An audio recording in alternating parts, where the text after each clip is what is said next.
Mixer grinder या juicer mixer की motor machine हो गई या मिक्सर ग्राइंडर हो गया, उसमें ना सिर्फ 4 चीजें होती हैं। 4 चीजों में पहली जो चीज होती है वो होती है मोटर, जो मिक्सर की मोटर होती है वो होती है, ठीक है ना। फिर जो दूसरी चीज होती है उसका एक स्विच होता है, उस स्विच को हम रोटरी स्विच कहते हैं, क्योंकि उस पर क्या होता है कि लिखा रहता है हाई स्पीड, मीडियम स्पीड, लो स्पीड और बंद, ठीक है ना। तो उसको हम रोटरी स्विच कहते हैं, रोटरी घूमता है। फिर उसके बाद होता है इसमें एक स्विच होता है जिसको ओवरलोड स्विच कहते हैं। होता क्या है कि जब भी इस पे ज्यादा लोड पड़ता है तो वो स्विच अपने आप ट्रिप मार जाता है, फिर उसको रीसेट करना पड़ता है। जैसा पैन होता है ना, किट कैट पैन, ट्रिप मार जाएगा तो इसकी पिन ऊपर आ जाएगी। जब पिन ऊपर आ जाएगी तो इसको क्या करेंगे, थोड़ी देर के बाद इसको दबाएंगे ना तो ये अपनी जगह पे आ जाएगा, फिर यहाँ पे सप्लाई आ जाएगी। उसके बाद होता है इंडिकेटर। इंडिकेटर का काम आप जानते ही हो, इसमें सप्लाई आ रही है कि नहीं आ रही है। इंडिकेटर में एक बल्ब होता है, उससे पता चल जाता है कि हमारे मिक्सिंग मशीन में करंट आ गया कि नहीं आ गया, ठीक है ना। अब कनेक्शन कैसे होते हैं, एकदम सिंपल कनेक्शन है, ठीक है ना इनके। अब जैसे ये मोटर हो गई, किसी किसी मोटर में, जो मिक्सर की मोटर होती है, किसी किसी मोटर में सिर्फ 2 तारें निकली रहती हैं, न्यूट्रल और फेस। जैसे सारे मोटरों में निकली रहती है न्यूट्रल और फेस।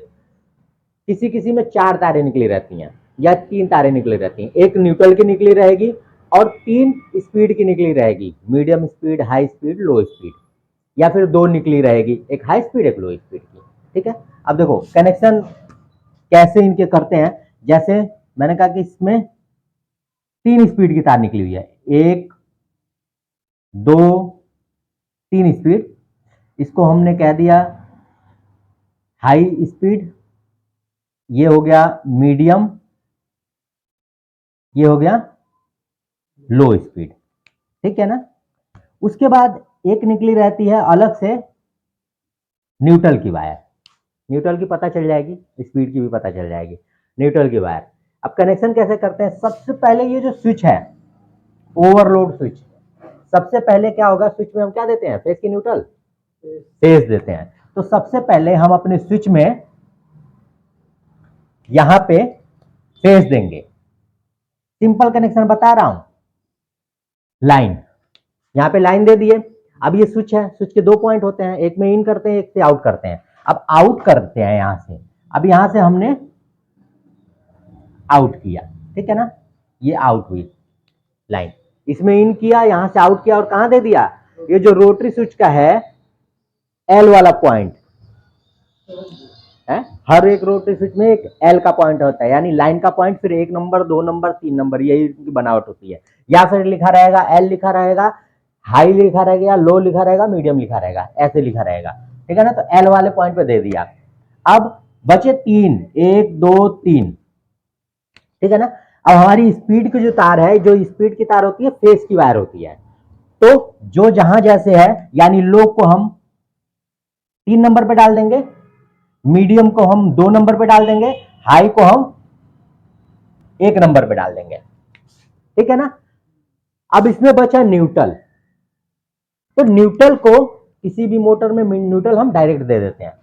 एक मोटर ये है और एक ये बल्ब है इंडिकेटर, इसमें भी न्यूट्रल की जरूरत है चलने के लिए, इसमें भी न्यूट्रल की जरूरत है चलने के लिए। तो मान लीजिए इन दोनों के न्यूट्रल पॉइंट को हम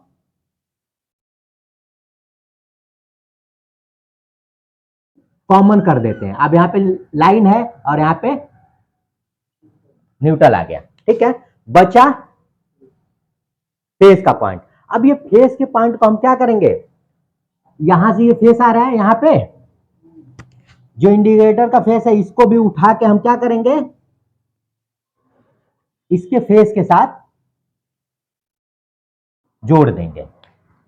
अब देखो जैसे ये अपने वर्किंग कंडीशन में है, यानी ऑन कंडीशन में है, तो फेस यहां पे चला गया, न्यूट्रल ऑलरेडी डायरेक्ट है, मोटर में भी है और इंडिकेटर में भी है, तो ये बल्ब जल जाएगा, इंडिकेटर जल जाएगा। इसका मतलब कि हमारी मशीन में सप्लाई आ गई है। उसके बाद जैसे ही हम इसको सेलेक्ट करेंगे तो मोटर हमारी चालू हो जाएगी। 3 स्पीड है, 1 2 3, यानी लो मीडियम, हाई, लास्ट में सबसे हाई होता है। कॉइल में से जो 3 तारें निकलेंगी ये कौन सी, किसी में भी जोड़ा जा सकता है? 2-3 किसी में भी जोड़ सकते हैं? हाँ, वो किसी में भी जोड़ सकते हैं, कोई दिक्कत नहीं है। वो तो हम जब मशीन चलाएंगे तो हमको पता चल जाएगा कि किस में ज्यादा तेज चल रहा है, किस में, तो उसको हम सीरियल वाइज कर लेंगे।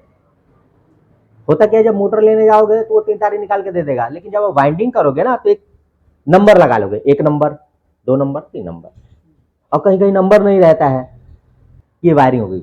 दूसरी मोटर की वायरिंग किस प्रकार से करते हैं, कभी कभी क्या होता है ना, सिर्फ मोटर से 2 ही तारें निकली रहती हैं। देखोगे ना, मोटर से सिर्फ 2 तारें निकली रहती हैं, एक न्यूट्रल की, एक फेज की, लेकिन उसमें भी स्पीड बन जाता है। उसके लिए क्या करते हैं कि यहाँ पे ना डायोड लगा देते हैं, डायोड। वो डायोड क्या करता है कि इनकी स्पीड को कंट्रोल कर देगा। देखो, जो हमारे पास मिक्सर ग्राइंडर आएगा खराब है अगर, तो उसको कैसे चेक करेंगे, स्टेप बाय स्टेप, ठीक है ना। सबसे पहले आता है हमारा ओवरलोड। इस ओवरलोड को हम चेक करेंगे। कैसे चेक करेंगे, ओवरलोड की दोनों तारें हटा दो, और हमने जो सीरीज बोर्ड बनाया हुआ है उस सीरीज बोर्ड से इसके दोनों पॉइंट पे टच करेंगे। तो अगर नेचुरल कंडीशन है जो इसकी, इस कंडीशन में अगर हमारा सीरीज बोर्ड जल रहा है तो ये ठीक है। फिर इसको हम पुश करके देखेंगे, दबा के। अगर सीरीज बोर्ड मेरा दबाने पे क्या हो जाता है, बंद हो जाता है, दबाने पे, पुश करने पे बंद हो जाता है, तो ये सही है। यानी पुश करेंगे तो बंद हो जाएगा, छोड़ देंगे अपनी जगह पे आ जाएगा तो चालू हो जाएगा। ये हो गया। फिर एक और वजह से ये खराब हो जाता है, ये बहुत जल्दी जल्दी कट मारने लगता है। जैसे थोड़ी सी हमने चटनी पीसी, ट्रिप हो जाएगा, कट मार देगा। फिर इसको फिर दोबारा रीसेट करो, फिर चालू हो जाएगा। तो बहुत जल्दी जल्दी अगर होता है तो हमारी मोटर भी खराब हो सकती है और ये भी खराब हो सकता है। दोनों में से एक चीज खराब हो सकती है, जल्दी जल्दी अगर ट्रिप मार रहा है तो। पहले तो इसको हम चेंज कर लेंगे, क्योंकि मोटर ज्यादा कॉस्टली है। मोटर ज्यादा कॉस्टली है तो पहले हम इसको चेंज कर लेंगे। फिर भी अगर ऐसा होता है बार बार चेंज करने के बाद भी ट्रिप मारता है, तो इसका मतलब मोटर हमारी खराब हो गई है। ठीक, पहला इसको चेक करने का तरीका जान गए। उसके बाद आते हैं हम रोटरी स्विच। अगर ये सही है तो हम आगे बढ़ेंगे, रोटरी स्विच अपना चेक करेंगे। रोटरी स्विच चेक करने से पहले जितने ये स्पीड की जो पॉइंट है ना मोटर की, ये हटा देंगे। कॉमन पॉइंट पे सीरीज की एक तार रखेंगे, और 1 नंबर पे करेंगे तो ये जलना चाहिए, दूसरे नंबर पे करेंगे तो ये जलना चाहिए, तीसरे नंबर पे करेंगे तो ये जलना चाहिए। यानी जो हमारा सीरीज बोर्ड है, बल्ब है, इस पे पहली तार लगाएंगे और दूसरी तार एक एक करके तीनों पे लगाएंगे, और तीनों पे लगाएंगे, तीनों की स्पीड पे ये जलना चाहिए। अगर नहीं जल रहा है, इसके भी पॉइंट गर्म होके जल जाते हैं, नहीं जल रहा है तो ये खराब है, इसको चेंज कर लेंगे। ठीक, उसके बाद अगर ये भी सही है तो हम चेक करेंगे इसको। अब इसको कैसे चेक करेंगे, न्यूट्रल और 3 तारें हैं स्पीड की, तीनों तारों को निकालेंगे, न्यूट्रल की एक तार पे लो स्पीड को लगाएंगे। मोटर चल रही है तो ठीक है, नहीं चल रही है तो खराब है। मीडियम पे लगाएंगे, चल रही है तो ठीक है, नहीं चल रही है तो खराब है। इस पे लगाएंगे, चल रही है ठीक है, नहीं चल रही है खराब है। उसके बाद चलती भी है तो बहुत ज्यादा अगर स्पार्किंग हो रही है, हमारे जो कम्यूटेटर लगे हुए हैं वहां पे कार्बन पे बहुत ज्यादा स्पार्किंग हो रही है, तो हमारा जो आर्मेचर वो खराब हो गया है। ठीक है ना, तो हमारी मोटर खराब हो गई। जब आर्मेचर खराब है, फील्ड खराब है, तो मोटर खराब हो गई। यानी बहुत ज्यादा स्पार्किंग हो रही है, तार बहुत ज्यादा गर्म हो रही है। किसको, ये देखो फील्ड हमारी, ये जो तारे आ रही हैं 3, ये कंटिन्यू काम कर रहा है। अगर कंटिन्यू काम कर रहा है और स्पार्किंग बहुत ज्यादा हो रही है तो हमारा आर्मेचर खराब है। अब इसको हम चेक कैसे करेंगे, दिखाओ। एक ये वायर हो गई, ये 3 स्पीड की हो गई, एक सीरीज की तार इस पे लगाएंगे, एक इस पे लगाएंगे। अगर बोल रहा है, ठीक है, तो सही है। फिर इस पे लगाएंगे, इस पे लगाएंगे, बोल रहा है तो ठीक है। फिर इस पे लगाएंगे, इस पे लगाएंगे, बोल रहा है तो सही है। अगर इन दोनों पे लगाने पे नहीं बोल रहा है तो हमारी ये फील्ड की कॉइल खराब है।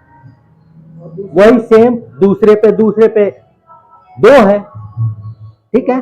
अब इस पे लगाएंगे, बोल रहा है तो ठीक है, नहीं बोल रहा है तो खराब है। सिंपल सा है इसका फंडा, ठीक है ना। शॉर्ट होगा तो लगाओगे तो बहुत ज्यादा स्पार्किंग बहुत ज्यादा होगी, आपकी वायर जो है वो गर्म हो जाएगी या फ्यूज उड़ जाएगा। क्लियर, समझ गए।